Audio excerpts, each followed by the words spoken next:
Hello everyone. In the earlier session, we have studied what is a compiler, what are its applications, what are the principles of compilers. In this session, I am going to explain you the structure of the compiler. Uh, in the earlier session, also we have discussed the how the entire compilation process is divided into two phases, that is analysis phase and synthesis phase. Analysis phase is generally called as a front end, and synthesis phase is called as back end. In the analysis phase, what happens, your entire source program is going to divide it into a number of tokens, and these tokens are going to use for the uh, syntax analysis purpose. In this, the grammar of the language is going to be applied, and if it is as per the grammar, then compiler is going to create an intermediate representations. And if this has got any errors, suppose if your the tokens, if they are not as per the your particular language syntax, then it's going to provide some error messages also. Okay, that was in the first phase. And in the second phase, what it does, it's going to create whatever the intermediate representation is there, that for that it is going to apply some optimization techniques, and then finally it converts into a target code. And in the analysis phase as well as in the synthesis phase, the symbol table is going to be effectively used for the storage of all the uh, identifiers, variables. Okay, so now let me explain the one by one what how exactly the structure of the compiler is there. Just consider here, compiler is a system software. Consider it as it takes an input code, as we have already seen, that is a source code, and if it is not as per the syntax of the your language, then it's going to produce an error, otherwise it finally converts into a target code. So in generally what we can say, it's going to recognize all your legal programs, and it's going to produce the correct code. And this has to manage all the variables and the code, that's what we are going to use the symbol table in our whatever the phase you are there, the compiler is going to use the symbol table. Okay, here what it does is that the compiler may not create the machine code directly, but in between it might use some different form of an code. It could be an assembly code, or it could be an some kind of an intermediate code representations. So the generally what we understood is that the compiler is going to convert your source code into machine code. This is a brief view. Okay, now as I told earlier, it is divided into a two major phases, that's a front end, back end, or else you can call it as an analysis phase and the synthesis phase. Okay, so you can here in the front end, what it does, it's going to recognize all the legal and illegal programs and report errors. Suppose if there is an illegal program is there, then it's given error. The meaning of illegal here is that if it contains some errors, or if it is not the valid syntax. Okay, it's going to understand the input program and collect its semantics in an intermediate representations, that is IR.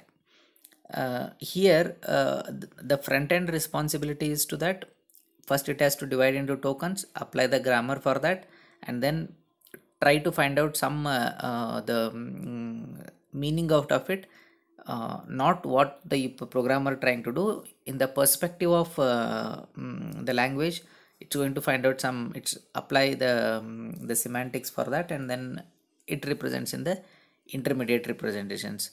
So what it is, this intermediate representation is an outcome of the front end.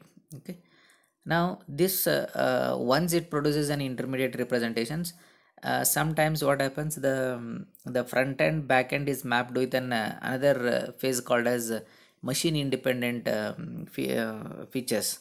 So sometimes some compilers may have that, or some compilers may not. but that is an intermediate of front end and back end.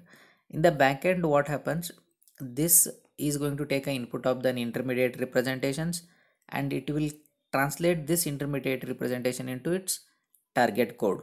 So the target code depends on the architecture of the machines. Okay. Now this when you are considering the front end and back end, front end can be implemented by using some well defined softwares. Means this, the front end can be automated simultaneously, the automation, the back end cannot be automated easily. Okay. Because it all goes with an architecture, so that's what the explicit programming is required in the case of backend. Okay. And typically the front end has got the time complexity as big O of n, while the backend has got a np problem. It's an np complete. Why it is an np complete means it cannot be resolved in a polynomial amount of time. So generally that's what the backend is implementation of backend is bit difficult than comparing to the front end. So why we have to do this front end and back end? There is an lot of discussion can be made on this, but time being I am going to skip that, because it is just an we are going to study the only what they do. Okay. So here what are its implications related to the front end and back end building a compiler, that you can study it as an homework or as an assignment. Okay. Now just see here the general structure. So now here it is initially you are going to provide an source program, and just understand the outline only here. I will be explaining you the each and every phase in detail in the later slides. The source here is you are providing an source program to the first phase of a compiler, that is lexical analysis. It generates a tokens, and these tokens are provided as an input to the syntax analysis. Syntax analysis applies the grammar for that, and if it is correct, then it is going to produce a syntax tree, or initially it produces syntax tree, then again it will be converted into an abstract syntax tree, and then after that this is given to as an input. This intermediate this syntax tree is given as an input to the semantic analysis. The semantic analysis is going to perform and type checking or some inter conversions and all, that is coercions, and then finally it produces an abstract version of that syntax tree, or a well formed up syntax tree it produces, and this will be given as an intermediate to an intermediate code generation. So here what it does is that every compiler is going to use some form of an intermediate forms. In the generally what we can do is that we have some intermediate representations like 3 address code, triples, quadruples, indirect triples, like that we have got many intermediate code representations. So the compiler is going to convert that into a intermediate code representations. Now this is a front end. In the front end, from the source, your input is source program, and the outcome of an your front end is an intermediate code representations, either it in the form of 3 address core or triples or quadruples, like that. Okay. So now this front end will be given as an input to the back end, where the back end has got the some optimization techniques. So now here this code optimization is very crucial, and it's very important also, because as we have already studied that one of the principle of your compiler is that efficiency. This efficiency is going to be measured in the form of speed and space. If you have a if your code is with a if it is less, or if the your code is less and it occupies a less space, then it's good. And even the execution, that is the speed of that respective code what you are going to write, that it has to execute in a short amount of time. So that's what the optimization is very important in this. Once it performs an optimization, then it's going to convert it into an code generation. Here see, the intermediate code is different than the code generation. What exactly it is? Here the code generation is, it is the code for an target machines. Most of the target machines write it in the form of an assembly, and then later on it will be converted into an registers and then targets, like that. So the here the code, it's for an once it is optimized, it's going to create um, a code in the form of the an architecture can understand. And after that again it performs an machine dependent target code optimizations. Here there was a machine independent, and in the earlier case, just before the code generation phase, there that is a machine independent optimization. And then here after that, once it generates an code generation, then it can convert into a machine dependent code optimizations.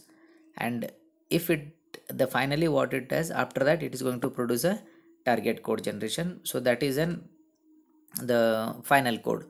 See, from the source to target, this compiler has got so many pages. Okay, now let me explain one by one. See, this is an the same representation which is provided in the our textbook, that is in the AHO textbook. Okay, so one thing you please understand here, the same the structure is there here also, but in each and every phase the symbol table is going to be used. Because when you are creating a tokens in the first phase, that is lexical analysis phase, it has to store all the symbols which are appearing in your code in the symbol tables. And in the for example, whenever it is in the intermediate code generator, when it is converting into an its 3 address code, again it's going to take a data from the symbol table. So in all the phases, symbol table is going to be used effectively. Okay, so now the same just understand here, the same whatever we have studied now, it is given in this here, that's front end and back end. We are divided into two phases, into two parts. Okay, now just see here, source code is given to a front end. What the front end is, it's going to map your legal code and converts it into an intermediate representations. Back end is going to map your intermediate representation into a target code. So that's what we have seen in the earlier case. If anywhere if there are an errors, your compiler has to produce an informative messages in the form of errors. Okay, so this division is required. Why this division is required means, if you try to implement it as a whole part, or as a whole, as a one phase, then you it's going to create it's going to difficult to manage that. Because if something goes wrong in the in the initial phase, then you have to do the modification, you have to rerun your entire program once again. So to avoid such complexities and all, here what they have done is that you can have a front end and back end, even it can be extended to another level also. Okay, so that we will see later. Now here, if you are dividing your compiler into many parts, then it is better to give a then it is possible to write a better code. If it is a single phase or it's a single part, then it's very difficult to do that. But if it is divided into a phases, then it is always good to generate a better code. Now you can just see here in the front end and back end is there. Let me talk about only the front end here. See, the outcome of the front end, as we know that it is an intermediate representation. But see, in between that, we have added here some, in the front end itself, again we have added a two phases here. Source code is there. Here, as I shown earlier, the first one is lexical analysis, and that is also called as scanning. Okay, the one who takes an input as a source code and produces an token, and that job is done by the scanner. See, converting the source code into a tokens, it is a scanning or lexical analysis. The software or the or the function performed this is called as a scanner. So what it does, it's going to recognize all your legal codes. Okay, and then it's going to report an error if it is anywhere there is a if it is improperly given, that time it reports an errors. And then see, these tokens are provided an input to the parser, and this parser is going to produce an intermediate representations. Let me explain that parser after this. Before that, you just concentrate on the scanner. Okay, so what it does here, see this, how it's going to produce the tokens. Understand here, your source code is a it's a set of instructions, correct? In that set of instructions, let me take one simple example and then how this can be produced. See, in the scanner reads, assume that it's going to read an something called x is equal to x plus y. So what it does is that it is going to read a sequence of characters and it is going to group some meaningful characters. Means it's going to group the sequence of characters, something called it as lexemes. Okay, now here, as in this case, when it reads an x and then after that there is an equal is there. So what it does is that it takes the x and then it understands that it is an identifier, because we have already written what is the meaning of identifier. We know that if I consider the C programming, in C programming you are very clear that when you are declaring a identifiers, you declare it as it should begin with an alphabet. It has got some set of rules. It should begin with an alphabet. It should not begin with any special symbols other than your underscore, or it should not begin with a digit. There should not be white spaces and all. See that rules are already given. As per according to that, your compiler understands that okay, x is there. X means it is an identifier. Now this identifier is going to be stored in a symbol table with its as an attribute value. See here, identifier is a token and the x is going to be stored in a symbol table, and that corresponding point entry, that is the entry in the symbol table, is going to be given as the next value. So it means that your scanner is going to take in two formats, token name and the attribute value. Here the token name is id and the attribute value is x. Similarly, you can see that it is id comma x plus id comma y. Now here in this, again in this expression, you have got a equal and plus, right? These are already tokens. It means that in your the compiler is going to treat all these as an tokens. Okay, and it removes the white spaces. To implement this, you can use a lex. Let me write the in detail here. See, it reads the character in the source program and groups them into a meaningful sequences called lexemes. See, these lexemes are the basic unit of your the programming languages, and it is also as an input to the next page. Now see this lexeme, you please understand here, it could be anything. It could be an data type, or it could be an your identifier, or it could be any operator. But what it has to produce the some meaningful sequence. In the earlier case, if it is an x, then x is an a lexeme for an identifier, like that. Okay, so it's going to produce the lexemes and recognizes what sort they are. That's what it is, an operator, or whether it's a data type or it's an identifier, that it's going to identify. The general syntax of an how the output is are going to be created here, it is in the, it's always in the fair, that is the type and then lexeme, or you can say in the type is nothing but your token class, whether it's identifier or data or num or operator, like that.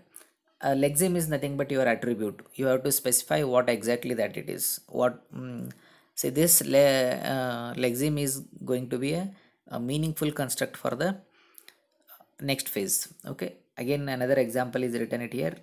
A is equal to b plus c becomes id a. A is an identifier, that's what it is given as a. Then equal, you just see here, all are given it in the form of a pair, ida, and in the after that you can see the second one, there we are given equal and then comma, we have not mentioned anything. See this equal, there you can write it as an assign. But see, as in the case of id, identifier has got some attribute as a. This identifier could be different. Next time it will be b, next time it is c, like that. but the assign is always an equal is statement is always an assignment only. That's what here it is given it as. After that comma nothing is given. Similarly you can see the next one, id comma b, where here again pair is there, but next after that plus, here it is you could add it as a by an arithmetic operator like that, but it is easier to understand. That's what there is, simply it will be added into a symbol table as plus. Next one is idc. See now whatever the attributes we are giving in, this all is going to be stored it in symbol table. So that's what needs to record each id attribute as keep it in a symbol table. Now the, as I told earlier, that the lexical analysis is not going to accept any of your white spaces. Okay, here in this phase, when you are converting a source program into a tokens, and if you want to do this, because your the length of the code might be very big, and even it's difficult to do this even for a simple program. That's what in between what you can do, you can use some um, of existing scanners like lex, what we are using in our lab.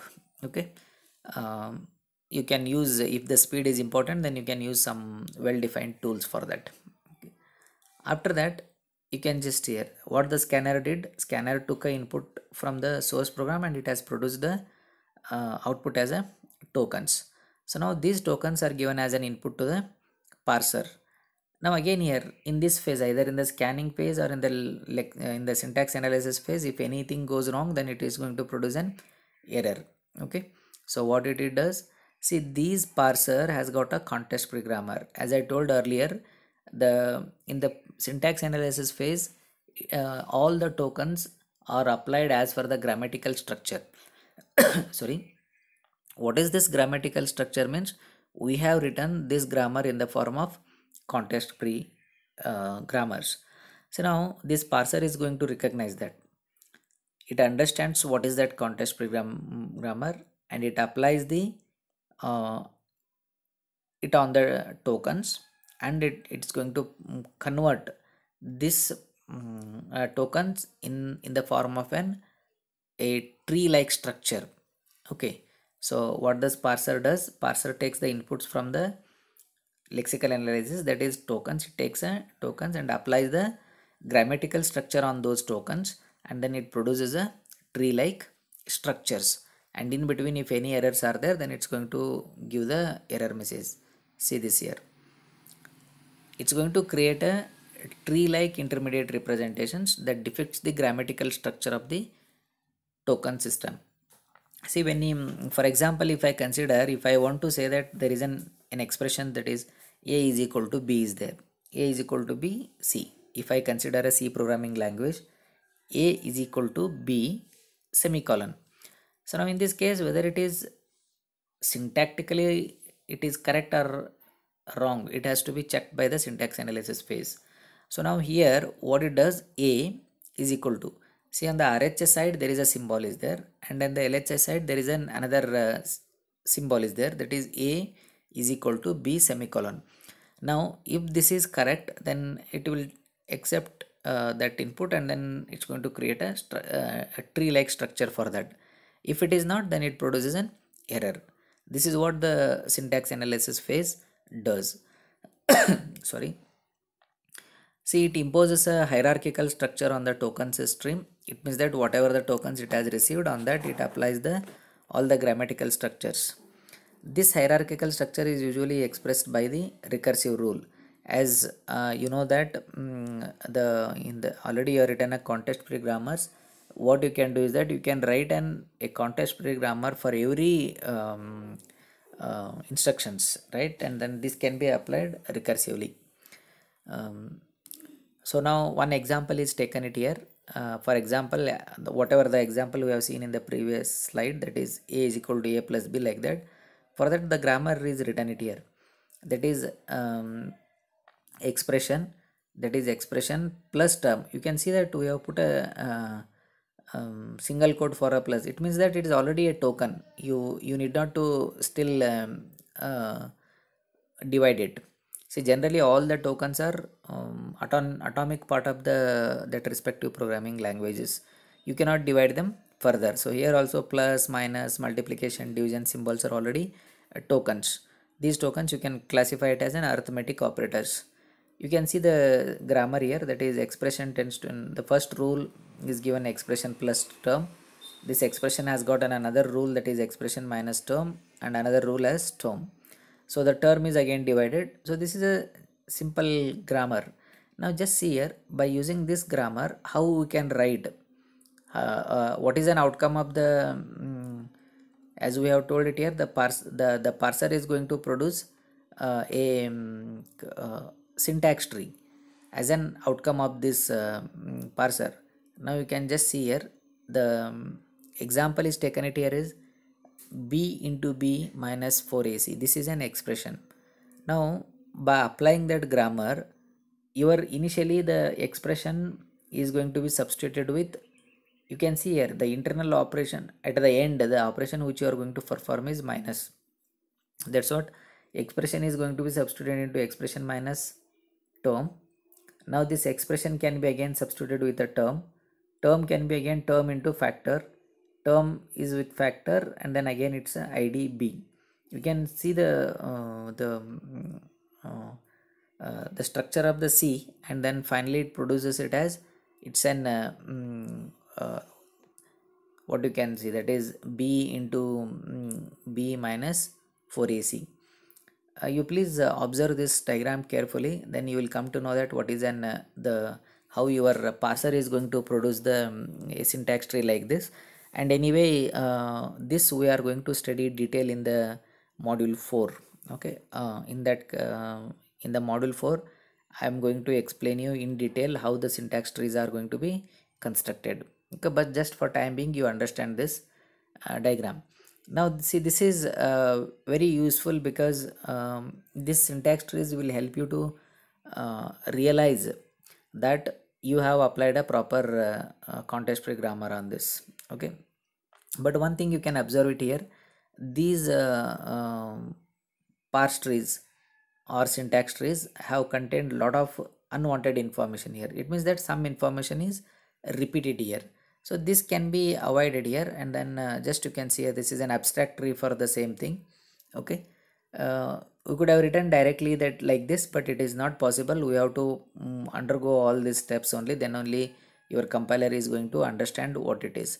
So this is an abstract syntax tree for the previous expression. Okay, finally what it does is that your compiler is going to, at the end of the parser, it's going to construct an abstract syntax tree like this. An abstract syntax tree is a more useful data structure for internal representations. It's compressed version of the parse tree. It means whatever we have seen the previous version, and the compressed view of that particular structure is this one. Okay, this is also in form of intermediate representations, but before this, before producing an intermediate representation, it's another phase is there, that is semantic analysis. See, generally in the case of semantic analysis, you have seen that we are not trying to find out the meaning of a program here, but it's going to apply the semantic here in two ways. It's going to produce generally, maybe more than that, but I am going to explain you what is the semantic analysis here. Sorry, see, it's going to collect the information and checks for the semantic errors and annotates nodes of the tree with the results. See, one example you can consider here, it is type checking. What do you mean by here type checking? Here is that see, it's going to check, your compiler is going to check for the whether the each operator has a matching operand. Okay, see, for example, consider in the C program, you consider an array example. See, in the array what you do, you have to give a index with only integer numbers. Means your array index should be integer. If you try to provide it as a floating point error, means a floating point number, that time it's going to be an error. I hope you are clear. The array index always should be integer, it should not be a floating point. If you are trying to provide an floating point, see, you are following the syntax, that is you begin with the a, and then later on in the square bracket you will be giving it as 1. If you give a of 1, it's fine, it's an correct. But if you give a of 1.0, it's an error. See, this error is going to be detected in the semantic analysis phase, not in the syntax analysis, because in the syntax analysis the syntax is only checked. So here it is, the 1.0 is there, that's what it has to be removed. It should be given it as just 1. So this kind of an error is detected in the semantic analysis phase. Okay, the another example you can take it as coercions. See, normally the coercions is nothing but what it performs an internal conversions. See, generally what happens if I say for example 1 plus 2.0, what does it mean here? 1 plus 2.0, a is equal to 1 plus 2.0. See, here I have given 1, that is an integer, and next one is I have given it as 2.0, that is an float. So now what happens here? One is integer and another one is float. So now the compiler has to perform, whenever it is performing any kind of an operations, it will always check for its data types. So one is in int and another one is in float, so automatically it will convert the integer into float, because the higher type of the data is float. So what it does, it performs an internal representations. So that's what we call it as an coercions. So this is going to be performed in the semantic analysis here, and even it will check your the flow of controls, uniqueness of name related checks. There are many things the semantic analysis is going to perform. I have just given the two examples here. Okay, so now once the semantic analysis phase is over, see, the outcome of the semantic analysis phase is also a syntax tree. Sorry, the outcome of the syntax tree is outcome of the parser phase is syntax tree, and even the outcome of the syntax tree, a semantic phase, is also a syntax tree, but it is a some modifications. And then once you can call it as an abstract simple syntax tree also. Your intermediate code, the next phase, that is the fourth phase, is intermediate code representation. It takes the input as an abstract syntax tree from the semantic analysis phase. So now see this, the intermediate code generation, it translates the language specific constructs in the AST into a more general construct. Now understand here, if it is in the form of syntax tree, we will not be able to understand what it is. So now that's what it does, it's going to use some intermediate code representations. One such representation is 3 address code. It means that it is going to use the only the 3 variables. You can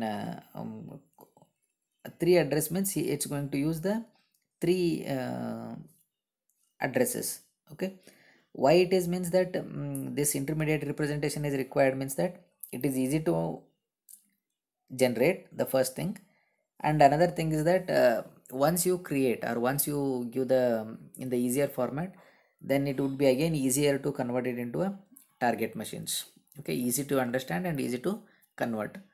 So now the one as I told, that this is an 3 address code which is given here. The whatever the that is b square minus 4ac, what instruction that we have taken as an example, for that this is an 3 address code. You can see in this in the 3 address code, maximum you can use 3 operands. Maximum you can use 3 operands. From this you can understand something here. See, initially we have taken that the expression is actually b square b into b minus 4ac. So we have stored the 4 in temp1, then temp1 is going to be multiplied with a, that result is stored in temp2, and then again it is multiplied with c, then result temp3. Actually the temp3 consists now what, 4 into a into c. Now temp4 you have taken an another variable and there you are multiplying b square. So now temp4 has got b square, temp3 has got minus 4ac. So now if you subtract that, then you will get a temp5. You can observe in all the cases, in all the code here, you have used maximum 3 operands for instructions. I am talking maximum.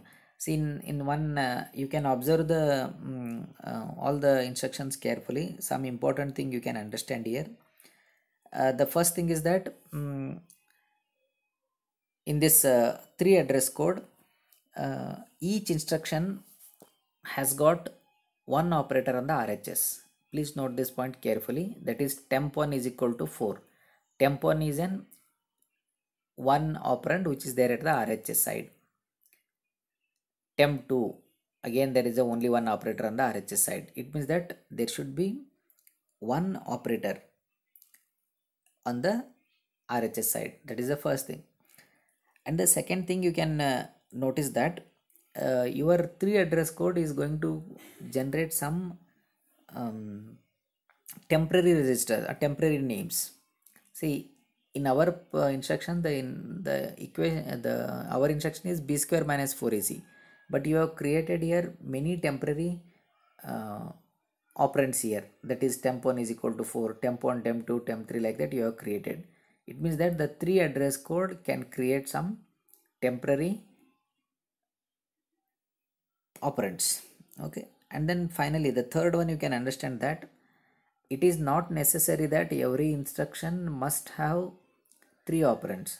You can observe in one the first instruction, that is temp1 is equal to 4, where you have got only the 2 operands, temp1 and 4.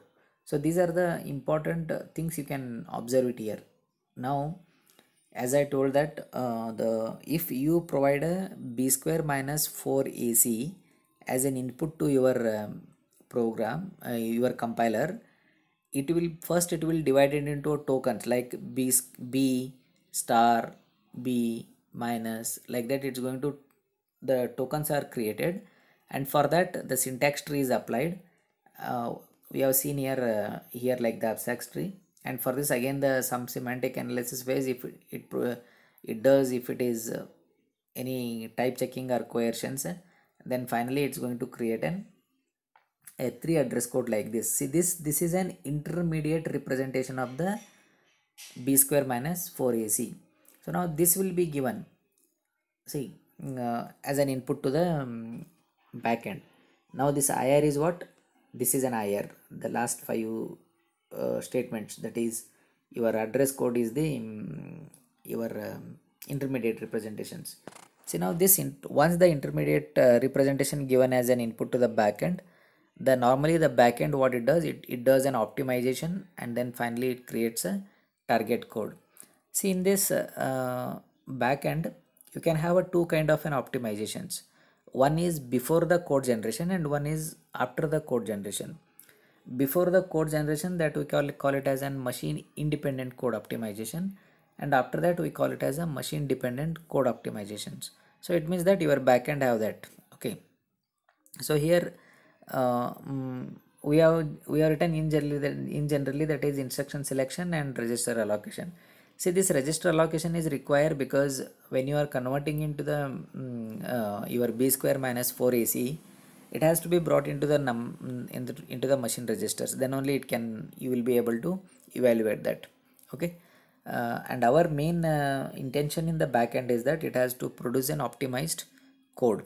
So once it is optimized, then it executes with a more speed and it consumes a less space. Okay, so this is here all this is, as I told earlier, this is a crucial part of your compiler, and it's very difficult to implement it also.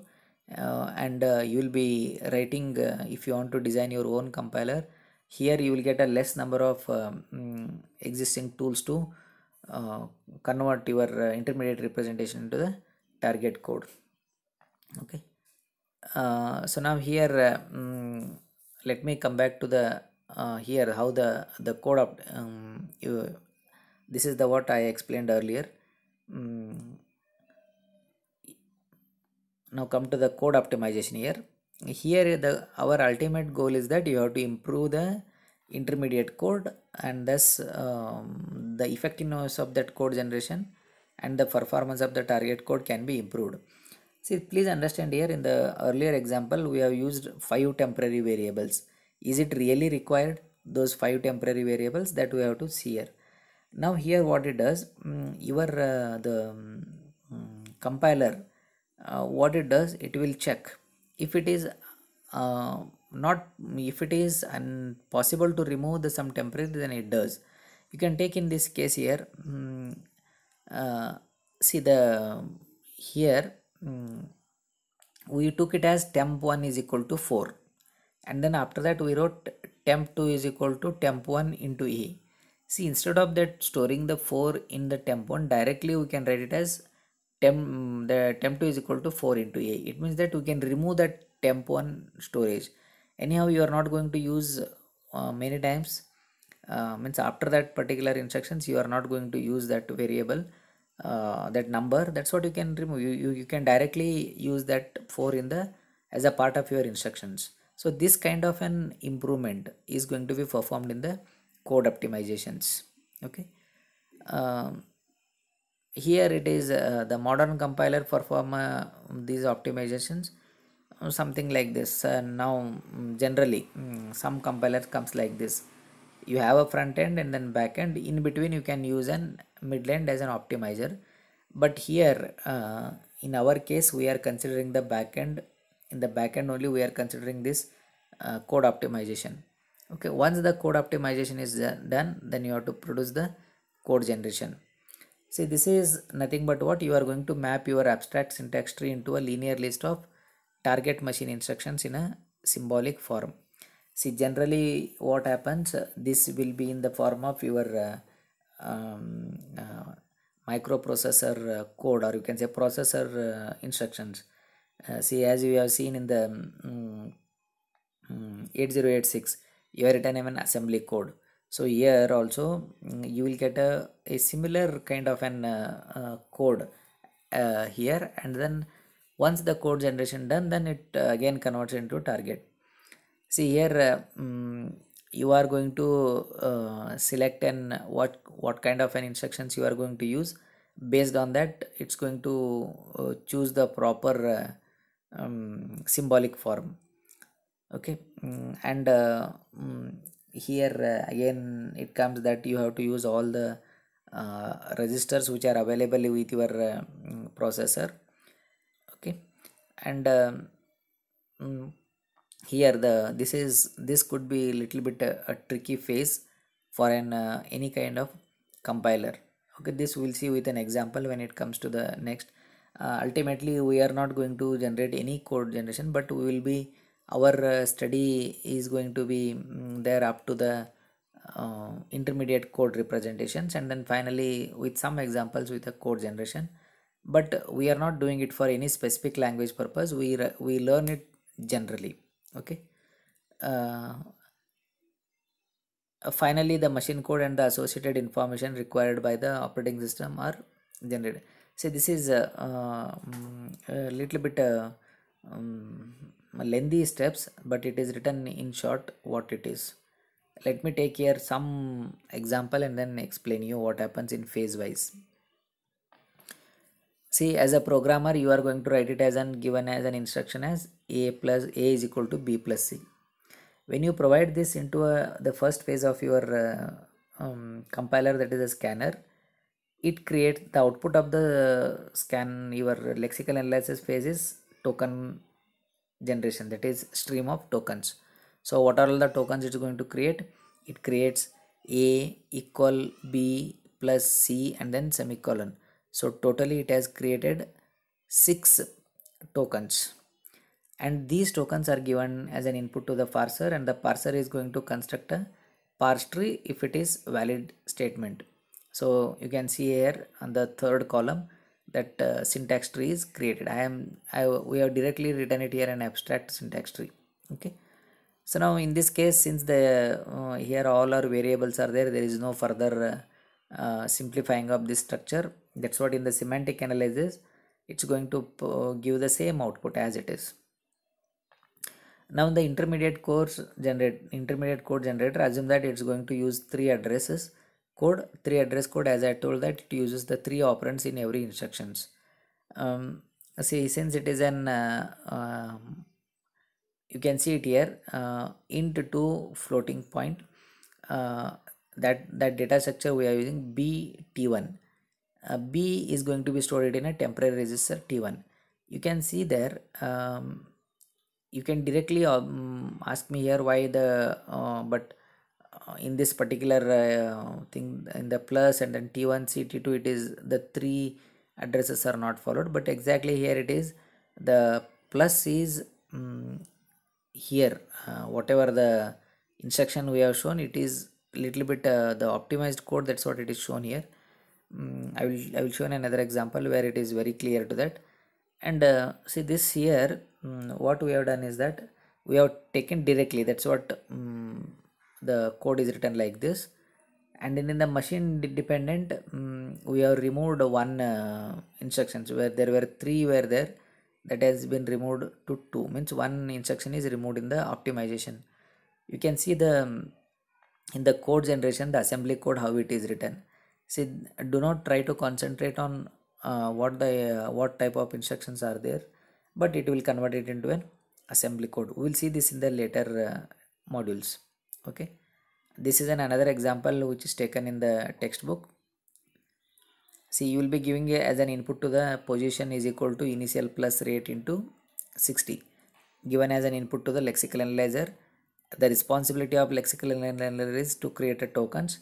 You can observe it here, always it gives in the form of pairs, that is token name and the attribute value.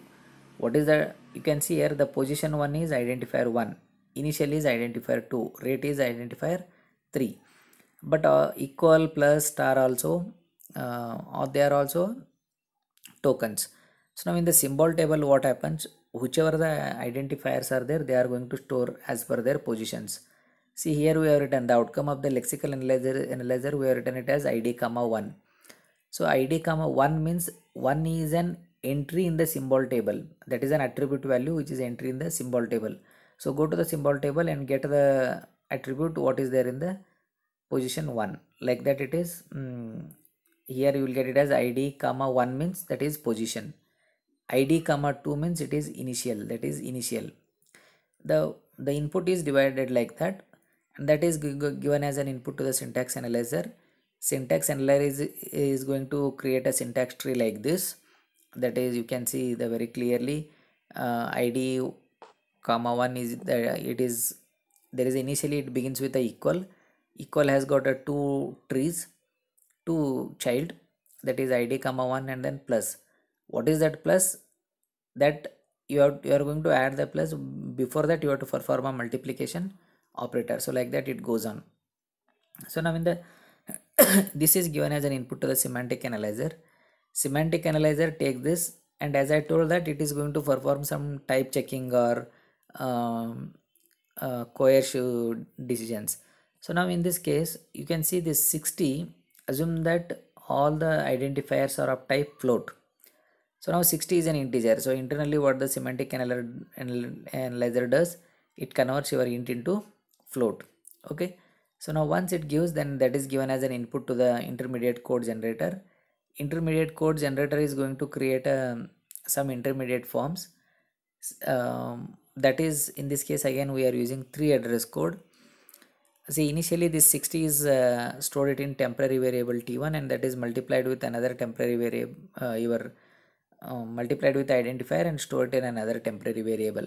So this is a general way of doing it. It's a vague way of doing the converting the your structure, your syntax tree into a 3 address code.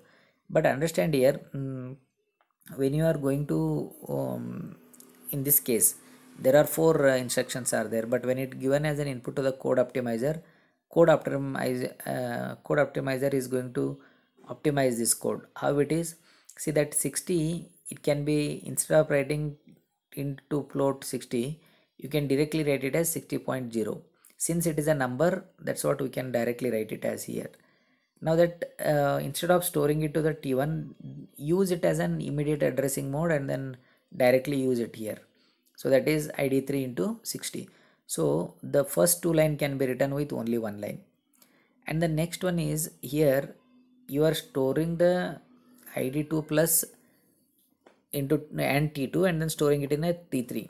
Instead of storing it in separate some temporary, directly you can store it also. This is what an optimization does. And so once it completes an optimization, then finally it will convert it into a target code. Okay, so here the some target code is given, ldf mullep ldf. Just understand that the code generator is going to convert it into its corresponding target architectures. Okay, so now this is what we have seen, or what we have studied this thing. So traditionally, uh, means generally you have got the three passes here. For one pass for front end, second one is for a mid end, that is the optimization, and then finally the targeting code, that is another pass. So if you want, you can eliminate the middle one, that is you can have only the two passes. Okay, here just example is taken. If you have got a m into n compilers with an m into m plus n components, you can get it like this. See, there are different programming languages we have taken, and this intermediate representation, and finally it's going to create any target code. Okay, uh, so all the language specific knowledge must be encoded in the front end, and means language specific is there at the front end, and target machine specific is there at the back end. Okay. Hmm. It is just an example is shown here, but there is no strict separation in this case. So this is, and finally out to whether how many phases you require. So as I told that, since the compiler is divided into two phases, analysis and synthesis, then it is better to have a minimum two passes. Okay, if you want, you can divide these the front end only can be divided into two passes, like one for an lexical analysis and syntax analysis for one thing, and the next one is semantic and intermediate. So that way also you can have. Okay, the only thing is that if a collection of phases may be repeated only once or multiple times, in the single pass usually requires everything to be defined before being used in the source program. Multipass means compiler may have to keep entire program representations in memory. As per the convenience of the programmer, one can decide the number of passes, and it is always to have a more than one passes, so that you can create a better code for that. Okay. Now some software development tools you can use while implementing the compiler. You can take the scanner generator which performs the lexical analysis, for example lex. Similarly, you can have a yak tool for your syntax analysis purpose, which does the syntax analysis. Then you can have some intermediate code representation. See, there is an one tool is there that we will be studying in the module 5, that we call it as SDT, that is syntax directed translations. So in this, what we do is that we try to attach some meaning to that, what exactly we are trying to do. Suppose if I provide you a syntax tree, you will not be able to understand what it is, but if it is with a SDT, then you can easily understand. Okay, so you can have some different type of softwares for your implementation part. Okay, and these are all the some historical notes is given here. This is in the compiler constructions. Initially they were concentrating more on the code generation, that is 45 to 60. They want to provide an efficient code, that was their motto. And 16 to 75 they give a more importance on the parsing, because if your parsing is properly done, then it is easier to generate the code. Okay, then later on that they have given a more importance to the code generation as well as code languages. So this is how you have moved from the mm, machine language to a higher level languages. In the first generation, we used to write everything by using only the binary code, that is 0 ones and all. And in the second generation, we have started writing some assembly code, which these are the description of what expression, what operation you want to perform. And in the third generation, the high level languages are evaluated, evolution has taken place, and then it comes with some high level languages where you can use your a language a structure like your English languages. Okay. And in the fourth generation and all, some developments have been taken in the form of an SQL and Postscripts. Now in the fifth generation, then everything is most of you already come across that the some programming languages have come existence, that is Prolog, like that. Okay, so you can do the language classifications in many level, but right now we are in the fifth generation of languages where you will be using the many tools which will help you. So this is what an a different phases of your um, compiler. Thank you, take care, stay safe.